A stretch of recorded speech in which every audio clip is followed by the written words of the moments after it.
Para jamaah sekalian, kita lanjutkan kajian Thariqus Shalihin ila Rabbil Alamin, jalannya orang-orang soleh menuju keridhaan penguasa alam semesta, menuju keridhaan Allah.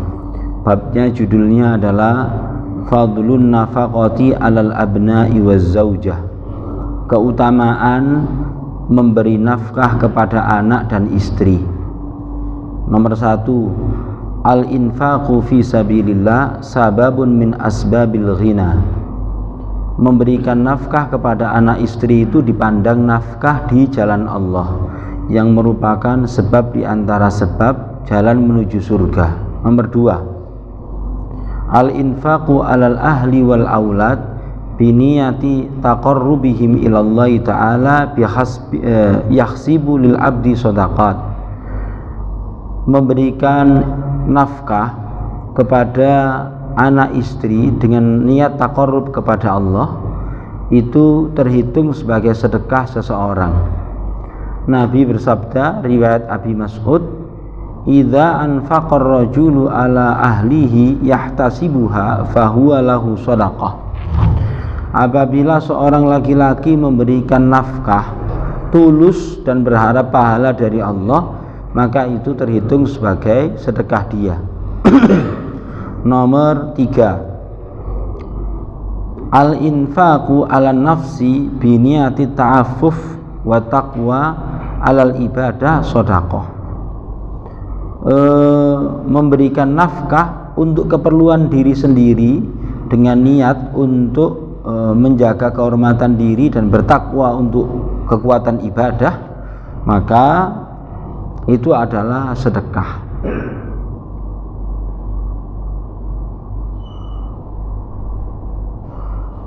Dalam sebuah riwayat dari Al-Miqdam ibni Ma'di Karib, Rasulullah bersabda, ma'at amta nafsaka fahuwa laka shadaqah. Apa yang engkau konsumsi, engkau makan untuk dirimu sendiri, itu terhitung sebagai sedekah. Wa ma at'amta waladaka fahuwa laka shadaqah.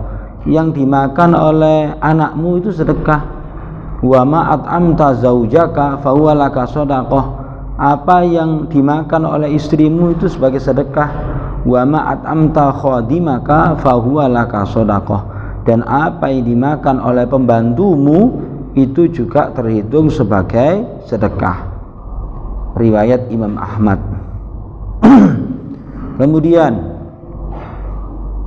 nomor 4, istihdharun niyati indal infaqi ala nafsi wal ahli. Pentingnya menghadirkan niat ketika pembelanjaan untuk diri dan keluarga.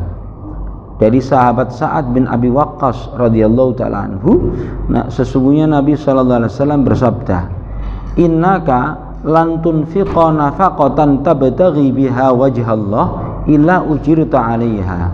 Sesungguhnya tidaklah engkau memberikan nafkah yang kau niatkan untuk meraih keridhaan Allah, kecuali hal itu akan diberi pahala untukmu. Hatta ma taj'alu fi mur'atik, sampai pada apa yang engkau suapkan ke mulut istrimu. Hadis ini juga tertera dalam Riyadhus Shalihin di dalam bab pertama, bab niat. Yang hadis nomor 2 di dalam bab ini dari Thauban radhiyallahu ta'ala anhu, qala Rasulullah sallallahu alaihi wasallam, afdalu dinarin yunfiquhu rajulu dinarun yunfiquhu ala iyalihi. Seutama-utamanya dinar adalah yang dibelanjakan seseorang untuk kepentingan keluarganya. Wa dinarun yunfiquhu rajulu ala dabbatihi fisabilillah. Kemudian dinar yang dibelanjakan seseorang untuk kepentingan tunggangannya di dalam perjuangan di jalan Allah. Wa dinarun yunfiquhu ala ashabihi fisabilillah, dan dinar yang dia berikan kepada sahabatnya dalam perjuangan di jalan Allah. Qala Abu Kilabah, kemudian Abu Kilabah menegaskan wa bada'a bil iyal, Nabi memulainya dengan nafkah kepada keluarga. Tsumma qala Abu Khilabah wa ayyu rajulin a'dhamu ajran min rajulin yunfiqu ala iyalih. Siapakah lelaki yang lebih besar pahalanya dibandingkan seorang laki-laki yang memberikan nafkah kepada keluarganya, sighari yu'affihum aw yanfa'uhumullahu bihi yughniyahum, baik kecil maupun yang sampai mencukupi mereka. Singkat kata para jamaah sekalian, bahwa harta yang diinfakkan atau dinafkahkan atau dibelanjakan untuk kepentingan keluarga, nilai pahalanya di sisi Allah itu juga paling besar. Yang berikutnya, fadlul ihsani ilal banati wal akhwat, keutamaan berbuat baik kepada anak perempuan dan saudari perempuan. Kenapa kok di stressing dikasih satu bab tersendiri? Cara pandang orang Arab pada masa Nabi SAW kepada anak perempuan dan saudari perempuan itu memandang rendah dan kekiwo. Silakan tengok surat An-Nisa ayat yang ke-19. Itu dulu wanita pada zaman Nabi SAW di awal-awal dakwah itu bukan mendapatkan warisan, tapi wanita itu sendiri diwarisi kayak barang begitu. Islamlah yang memberikan hak-hak wanita sesuai dengan proporsinya. Yang berikutnya, fadlu man ihtasaba auladan walam yaskhut alal qadar. Apa ini? Keutamaan orang yang ikhlas dan tulus betul berharap pahala dari Allah ketika keseripaan meninggal anaknya. Enggak saya bahas, saya baca judulnya saja. Fadlul hamdi ala ta'am, keutamaan mengucapkan alhamdulillah selesai makan.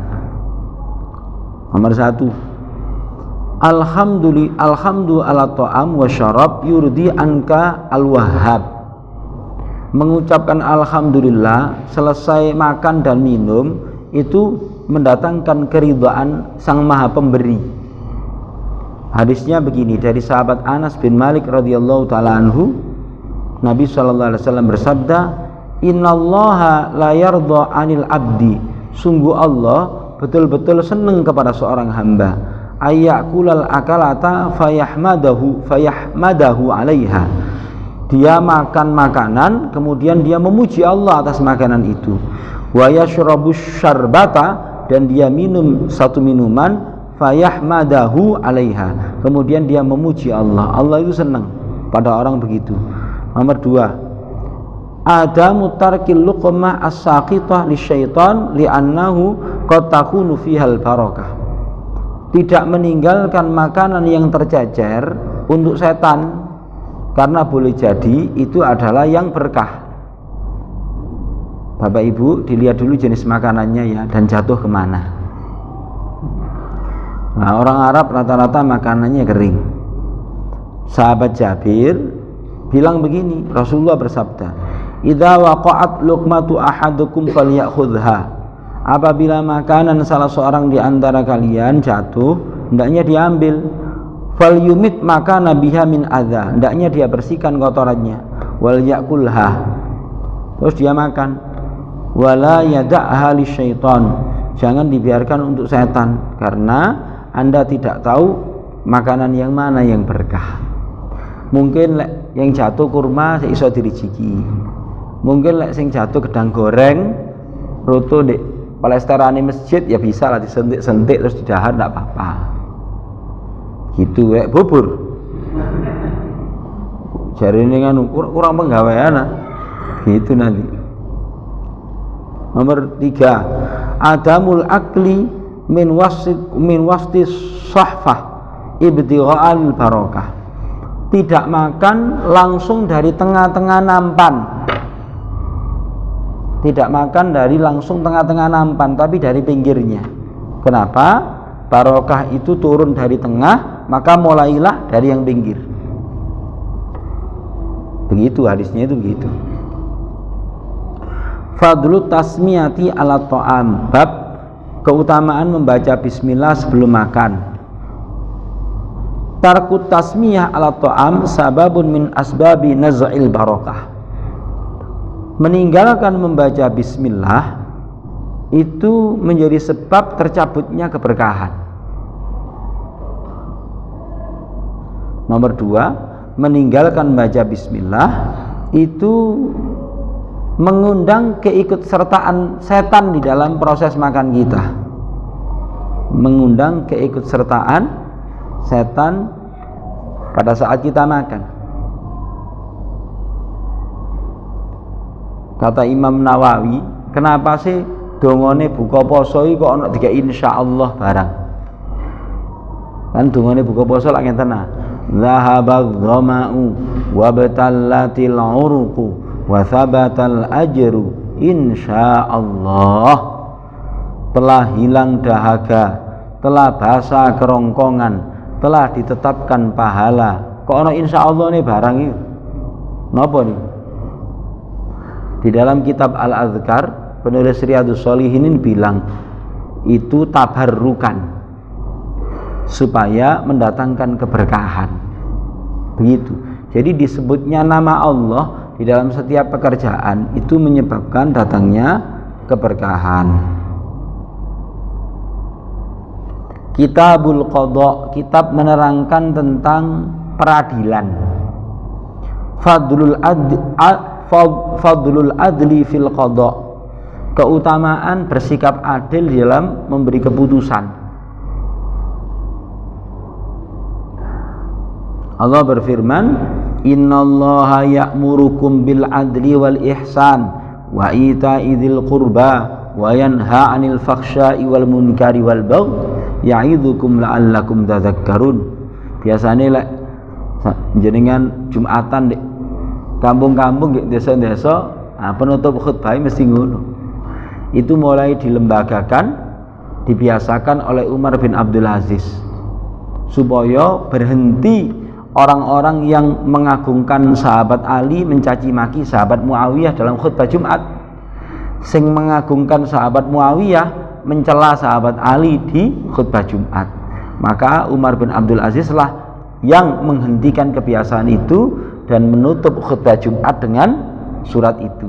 Sesungguhnya Allah Ta'ala memerintahkan kalian untuk bersikap adil dan berbuat baik, memberi kepada sanak kerabat dan seterusnya. Itu surat An-Nahl ayat 90. Wa aqsitu innallaha yuhibbul muqsitin. Di dalam Al-Quran kata-kata adil itu menggunakan dua kalimat. Al-adlu adil, aqsitu maksudnya win-win solution. Win-win solution. Kalau memang Anda bisa mengambil keputusan sing enakno kabeh, itu lapi. Memenuhi kerelaan dua belah pihak. Yang berikutnya,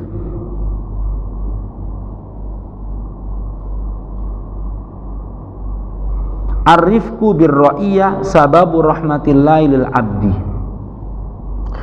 Berlemah lembut atau berkasih sayang kepada rakyat menyebabkan seorang hamba itu dirahmati Allah. Sayyidatina Aisyah istri Rasulullah meriwayatkan sebuah hadis. Nabi pernah dongo, Allahumma man waliya min amri ummati syai'an. Ya Allah, siapapun yang mengurusi urusan umatku, fasyaqqa alaihim, kok dia itu menyulit-nyulitkan mereka, fashfuq alaih, maka persulitlah dia. Wa man waliya min amri ummati syai'an, dan siapa yang mengurusi urusan umatku, farafaqa bihim farfuq bih, kok dia itu sayang lemah lembut kepada rakyatnya, maka bersikaplah lemah lembut kepada mereka.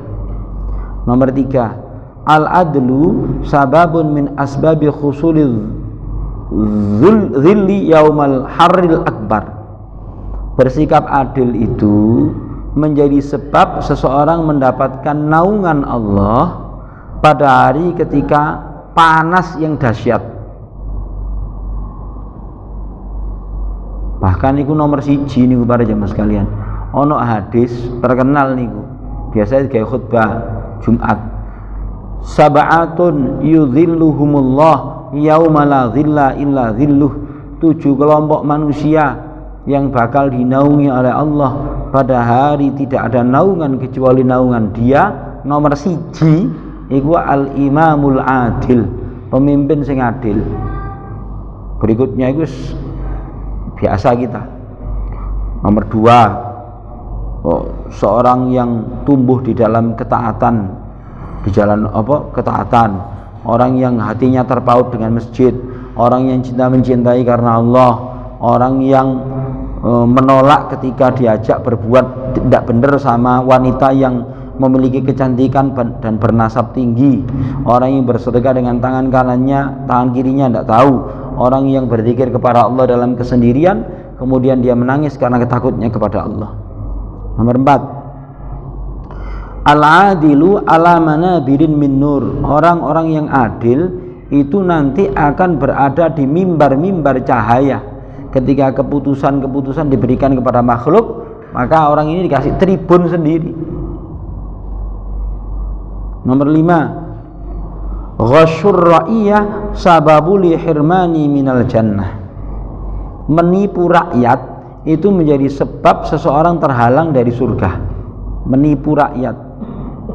Dari Ma'qal bin Yasar, Nabi SAW bersabda, ma min walin yali ra'iyah. Biasanya sing menukil hadis ini Pak Zainuddin MZ ki radio KDS 8 zaman biyen, zaman cilik. Nabi bersabda begini, ma min walin yali ra'iyah minal muslimin.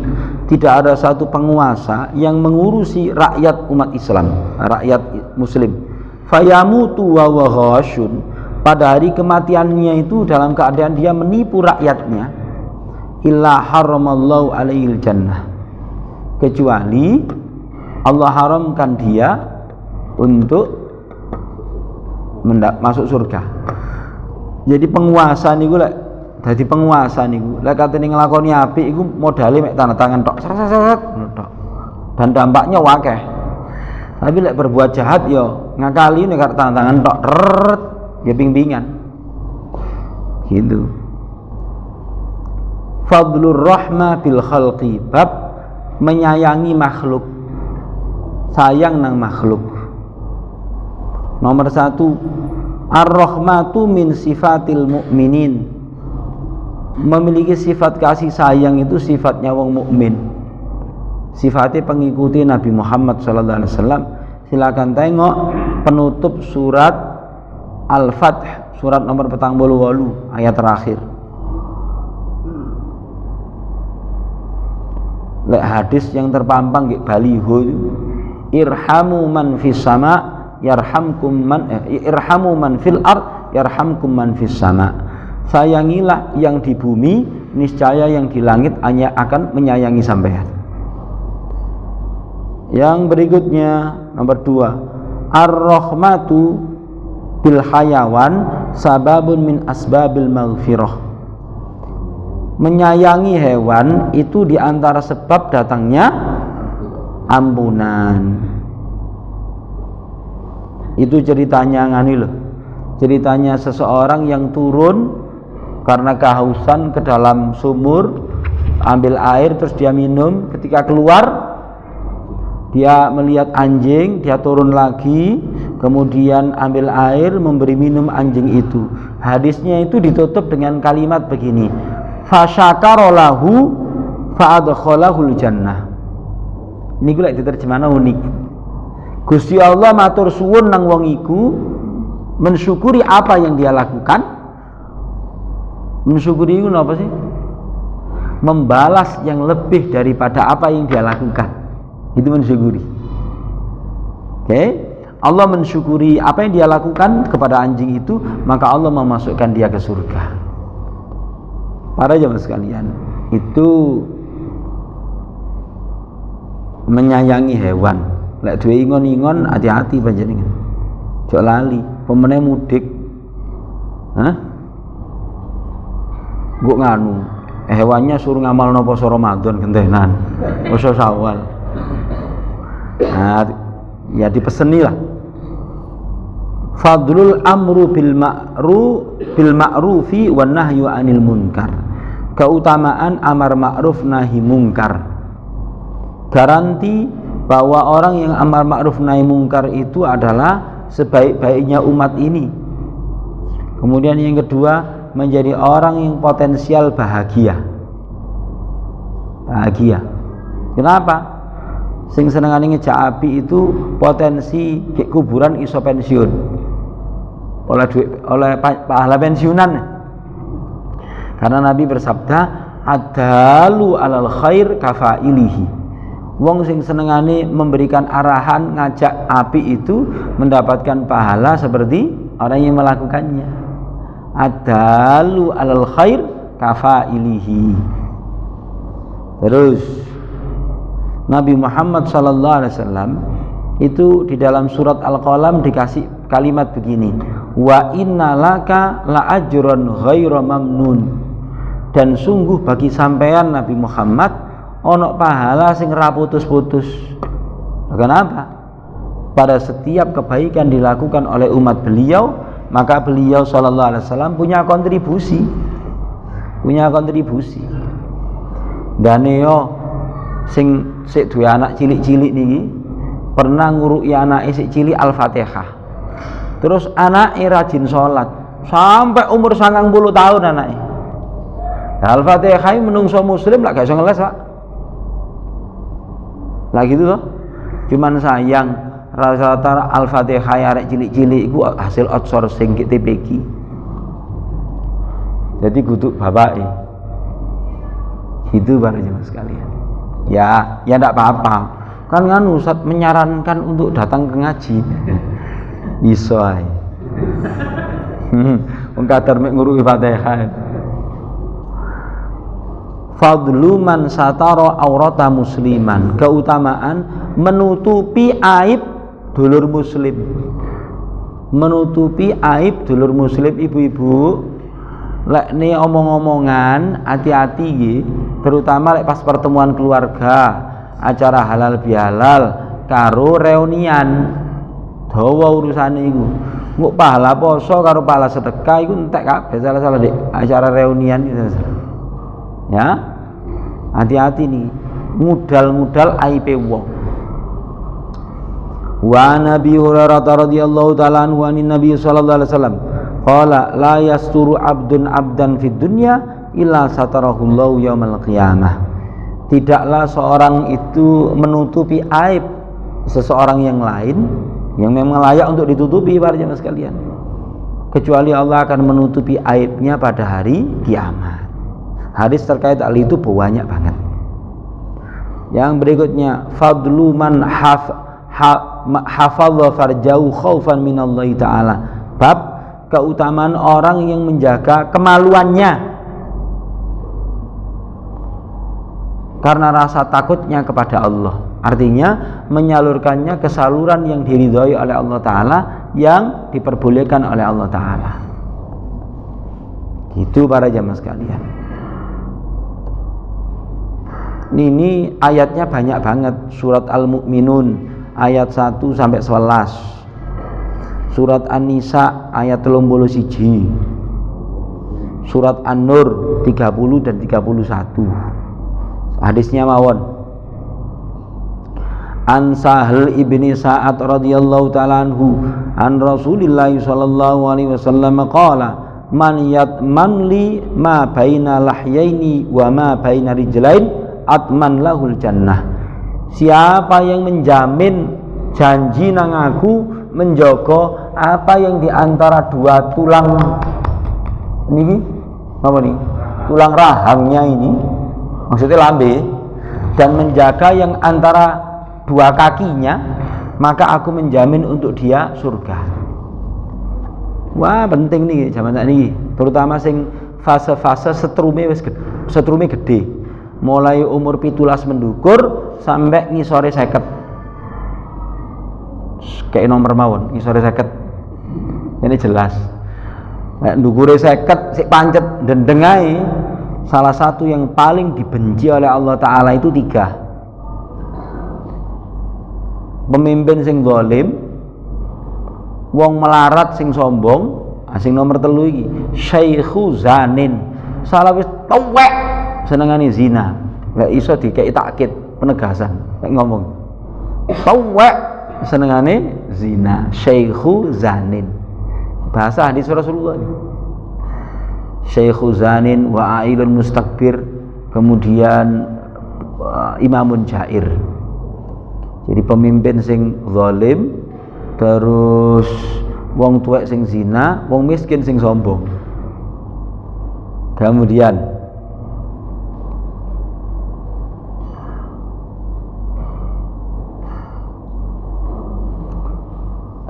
itu tadi riwayat Imam Bukhari. Riwayat Imam Ahmad lebih lengkap. Ngeten. Wa an Ubadah ibni Samit radhiyallahu ta'ala anhu anna Nabiyya sallallahu alaihi wasallam qala itmanu li sittan min anfusikum atmanu lakumul jannah. Jaminlah untukku, dawuh Rasulullah, kamu menjaga 6 hal, maka aku menjamin untukmu surga. Usduku idza haddatstum, lek ngomong sing jujur. Lek ngomong sing jujur. Wa'aufu idza wa'adtum, lek janji penuhilah. Aja meleset. Wa'addu idza tumintum, lek dipercaya tunaikan amanah itu. Wahfadzu furujakum, jagon kemaluanmu. Wa ghuddu absarakum, jaga pandanganmu, isak paket nih. Wa kufu aidiakum, jagalah tanganmu, ojo moroan tangan. Jari wong Jawa ojo moroan tangan. Terutama kepada orang-orang yang lemah di sekitar kita. Lek bapak-bapak yo istrinya, anaknya, lek guru yo muridnya, ojo moroan tangan. Ojo moroan tangan. Saat ini diistilahkan jenenge KDRT. Hah? Ngoten lah. Jadi masih di Indonesia iki ono Komisi Perlindungan Wanita dan Anak, ya pancet ae ratingnya tetap dhuwur. Hah? Fadlul afwi anil qatil wal jani wal zalim. Ya Allah. Keutamaan memberi maaf kepada pembunuh dan orang yang zalim. Para jamaah sekalian, di dalam hukum Islam yang benar itulah orang yang membunuh itu kena hukum qisas. Tapi bagi pihak keluarga yang keluarganya ada yang terbunuh itu, fa in ufiya ala akhihi, kalau dia memberikan maaf itu utama. Surat Al-Baqarah ayat 178. Qala ta'ala faman ufiya lahu min akhi syai'un fatiba'un bil ma'ruf wa ada'un ilaihi bi ihsan dzalika takhfifum min rabbikum wa rahmah. Ingat kasus ono TKW pokoknya membunuh lagi Saudi. Akhirnya keluarga si pembunuh itu yang terbunuh itu minta diat. Diat niku cara Jawane tempuh. Yo tempuh. Denda diat. Akhirnya di Indonesia tersebar, mari kumpulkan apa? Koin. Sampai terkumpul berpirang miliar itu. Nah ini lek duit lek ripisan lah yo nggo pesawat numpak ning Saudi. Para jamaah sekalian, ya begitu. Sing luwih utama iku nyepuro. Tapi lek memang wonge penggaweane mateni ya memberikan efek jerah iku luwih apik banjur. Saya gak tuman. Di dalam sebuah hadis riwayat Abu Hurairah radhiyallahu taala anhu, Nabi bersabda, "Mana qasat shadaqatun min mal." Tidaklah berkurang harta karena disedekahkan. Wa ma zadallahu abdan bi afwin.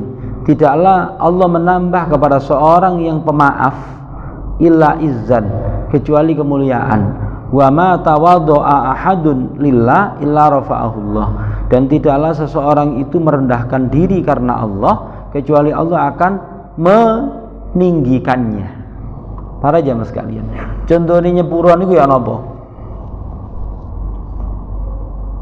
Nabi Muhammad ketika proses penaklukan kota Makkah niku ana sahabat niku nyeletuk hadza yaumul malhamah. Nabi lak berjaya membawa 10.000 pasukan. Wong Mekah sing dulu menganiaya Nabi dan keluarganya dan pengikut-pengikutnya wis keweden kabeh pisan. Aduh, apa iki kok? Itu keweden kabeh. Sahabat itu ada yang nyeletuk begitu. Iki adalah hari malhamah. Malhamah itu pembantaian atau bales. Nabi bilang, "Bal yaumul marhamah." Oh enggak, justru ini adalah hari untuk berkasih sayang. Maka Nabi mengumpulkan orang-orang musyrik Mekah di ngarepe Ka'bah. Nabi bertanya, menurut sampean aku iki ya apa? Orang Mekahnya keweden karo ngomong, akhun karim, ibnu akhun karim. Sampean iku wong mulya, anake dulur mulya. Akhun kirim, ibnu akhun kirim. Menurut sampean aku adalah apa? Tak keweden apa nih, Pak? Yo sing nglarani Nabi apa meneh sing kathik menyakiti Nabi dengan membelah jantung pamannya dan saudara sesusuannya Nabi Hamzah, keweden nih. Tapi Nabi kemudian mengucapkan seperti apa yang diucapkan Nabiullah Yusuf alaihissalam. Ini kesempurnaannya pura nih. Nabi bilang, la tathriba alaikumul yaum yaghfirullahu lakum wa huwa arhamur rahimin. Idhabu fa antum tulaqa. Tidak ada celaan bagi kalian semuanya pada hari ini. Muga-muga Allah Ta'ala nyepuro sampean kabeh, dia yang paling sayang di antara yang punya sifat kasih sayang. Idhabu, wis buyar wis, mulia nang omahe dhewe-dhewe. Fa antum tulaqa, kalian semuanya diberikan amnesti umum. Cara saiki. Tulaqa ini bebas.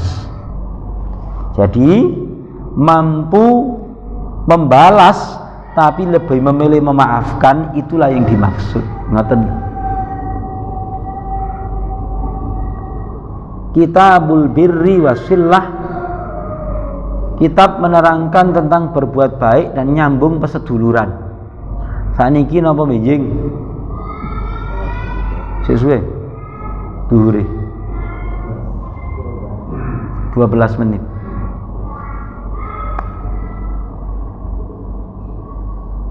Qala ta'ala fadlus silaturrahim, keutamaan nyambung peseduluran. Qala ta'ala wa ulul arhami ba'duhum aula bi ba'din fi kitabillah innallaha bikulli syai'in alim. Surat Al-Anfal ayat terakhir. Maksudnya orang yang punya ikatan kekerabatan dengan kita itu lebih layak untuk diapii daripada yang lain, lebih layak untuk mendapatkan perbuatan baik kita daripada yang lain yang punya ikatan dan kekerabatan itu. Kemudian ini hadisnya halal bihalal dari sahabat Anas bin Malik radhiyallahu taala anhu. Nabi bersabda, satu riwayat dengan sahabat Anas, satu riwayat dengan sahabat Abdullah bin Abbas, yaitu man sarrahu ayyub satalahu fi rizkihi wa ayyun sa'alahu fi atharihi falyasil rahimah. Siapa yang ingin dipanjangkan umurnya, dimurahkan rizkinya, dilapangkan rizkinya, maka hendaknya dia senang nyambung silaturahim. Ingat lo ya, silaturahim itu bukan apa? Membalas kunjungan. Itu hadis terakhir di dalam halaman 169 Uya Malik. Dari sahabat Abdullah bin Amr bin As radhiyallahu taala anhuma, Nabi sallallahu alaihi wasallam bersabda, laisal wasilu bil mukafi, bukanlah tukang nyambung silaturahim wong sing seneng balas kunjungan.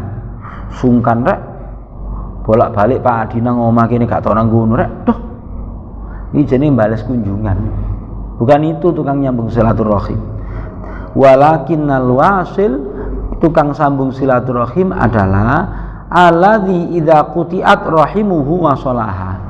Orang yang antara dia dan Anda ada kebekuan, kemudian Anda proaktif untuk nyambung, ya ikuti kang silaturahim sing sebenarnya. Jadi Bu, lek mangke kupatan, justru tonggo sing gak tau ngirim njenengan kirimi. Karo ndredeg ngono. Ya apa enggak? Lek sing wis penggaweane terteran wis enteng ae. Gitu. Sing berat kanggo nafsu ini palane gede, Bu. Yang berikutnya, fadlu birril walidain. Keutamaan berbakti kepada ibu bapak. Berbakti nang wong tua. Birrul walidain wasiatullah li ibadih. Berbakti kepada ibu bapak itu adalah wasiat Allah kepada para hamba. Para jamaah sekalian, wasiat niku sesuatu sing penting. Gak mungkin lah ono wong katene mati, tolong sutil gek mburiku kekno. Gak mungkin urusan sutil lah diwasiatno. Maksudnya digunakan kata-kata wasiat itu menunjukkan tentang ini urusan besar. Urusan besar berbakti kepada ibu bapak itu. Nanti silakan tengok di beberapa surat. Surat An-Nisa ayat 36, surat Luqman halaman kedua, surat Al-Ankabut halaman kedua. Itu semuanya menggunakan kata-kata, surat Al-Ahqaf ayat ke-15 menggunakan kata-kata wasso. Diwasiatno temenanan sampai Allah Ta'ala berbakti kepada ibu bapak, aja sampai disia-sia pemene sik urip. Nomor 2, birrul walidain min ahabbil a'mali ilallah. Salah satu amal yang paling dicintai oleh Allah itu adalah berbakti kepada ibu bapak.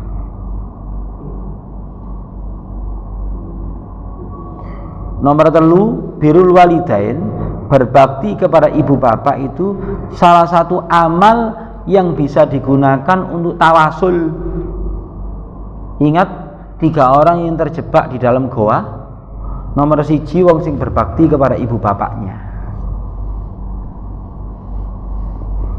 Nomor 2 sing menjaga kehormatan dirinya. Nomor 3 bos sing amanah nang pegawai. Gak dawa ceritane niku. Singkate ngoten mawon. Birrul walidain jihadun fi sabilillah. Berbakti kepada ibu bapak itu seperti berjihad di jalan Allah. Nomor 5, husnul musahabal walidain minal wafa.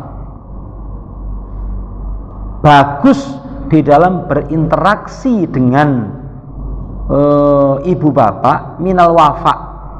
Apa wafa ya? Ya perbuatan baik ngono mawon. Ketulusan. Wafa itu ketulusan. Ketulusan.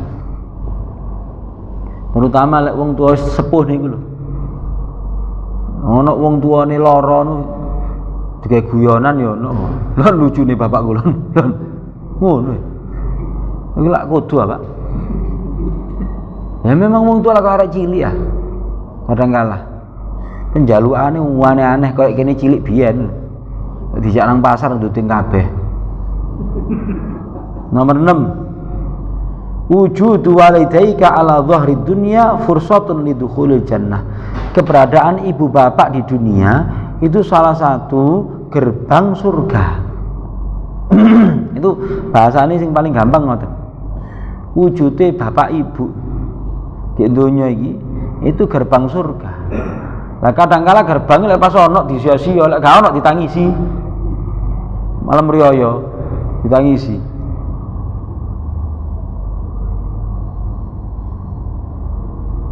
Birrul walidain yutilullah bil umrah.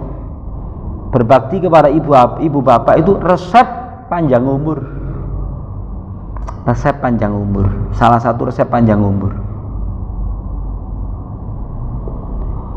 Berbuat baik kepada teman-teman orang tua itu diantara kesempurnaan bakti. Kesempurnaan bakti. Hadisnya cukup panjang tapi ceritanya ngeten. Sahabat Abdullah bin Umar itu perjalanan dari Madinah menuju Mekah. Terus ketemu wong. Alasta fulan bin fulan. Awak mulak fulan bin fulan yo. Iya. Maka sahabat Abdullah bin Umar melepas himarnya. Himar niku serban sing lek wong-wong Arab digawe ngimami niku sing putih niku. Kaya sing digawe Hamid ki Pasuruan ya, himar jenenge. Di fotone ya Hamid Pasuruan, himar. Dicopot terus dikek dhuwit, terus kendaraan serpe dikekno nang wong iku. Lah wong-wong iki sing ndelok sahabat Abdullah bin Umar iku wong Badui sampean kek iku akeh temen. Maksudnya iku wong desa sampean sangune 50.000 wis cukup lah kok dikeki sepeda motor, kei serban, kei dhuwit bareng lah apa sih. Karena aku tahu arek iki mangi iku anake sahabate bapakku.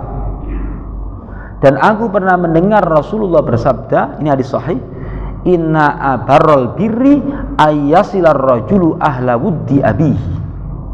Sesungguhnya di antara bakti yang paling utama adalah perbuatan baik seseorang kepada orang-orang yang dicintai oleh bapaknya. Begitu para jemaah sekalian. Sampun persiapan nih. Fadlu kifalatul yatim, kafalatul yatim wa nafaqati alaihi, keutamaan menanggung nafkah anak yatim, insyaallah pertemuan berikutnya. Wonten pertanyaan ini terkait hewan tadi, kalau misalnya mengeksploitasi hewan itu tapi diberi makan itu gimana? Kayak contoh nih kayak terus maaf topeng-topeng gitu. Jane kewane takoni sampeyan iki seneng dikenekno apa enggak sih?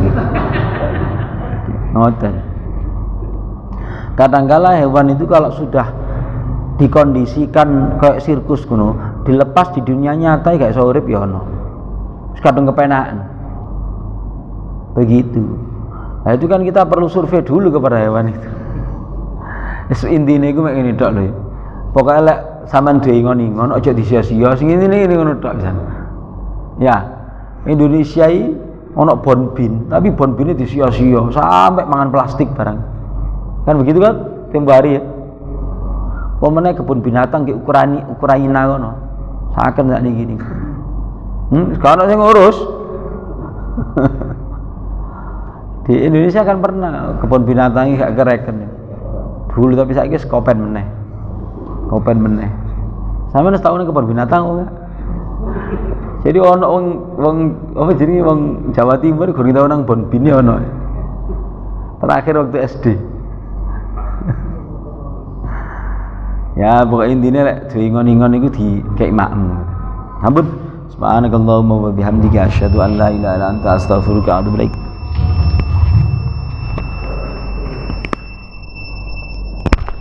Ya Allah.